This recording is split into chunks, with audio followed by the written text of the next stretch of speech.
আতঙ্ক ছড়ানোর জন্য তারা এই কাজগুলো করছে। কিন্তু আমরা জীবন দিতে শিখে গেছি। শহীদ হওয়াটা আমাদের জন্য সৌভাগ্যের। আমরা বলতে চাই আমাদেরকে সব ভয় দেখে লাভ নেই। আমরা ইতিমধ্যে মারা গেছি, তোমরা আমাদেরকে যতবার মারবা ততবার আমাদের ভাইয়েরা আরো উজ্জীবিত হবে। এখন এখানে সংখ্যায় অনেক কম, কিন্তু দেখা যাচ্ছে যখন শেখ হাসিনার পতন হতো, আজকে আইন উপদেষ্টা হিসেবে এখানে আসিফ নজরুল স্যার দায়িত্বে আছেন। অথচ আসিফ নজরুল স্যারকে নিয়েই আমরা এখানে 10-15 জন ছেলে দাঁড়াইতাম একটা সময়।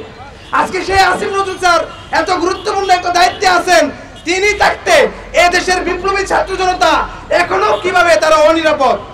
এখানে যারা জীবন দিয়েছে সবাই দিয়ে জীবন কেন দিয়েছে? একটা নিরাপদ বাংলাদেশ গঠনের জন্য। অথচ এখন দেখেন, এখন মনে হচ্ছে সবচেয়ে অনিরাপদ একটা অবস্থা আমাদের। কেন কেন এই অবস্থা? কারণ আমরা যাদেরকে দায়িত্ব নিয়ে বসে আছি তারা সঠিকভাবে দায়িত্ব পালন করতেছে। দ্রুত যারা সন্ত্রাসী, যারা খুনি, তাদেরকে বিচারের আওতায় আনেন। আমরা আমাদের ভাইদের জন্য জাস্টিস চাই, আমাদের ভাইদের হত্যার বিচার চাই।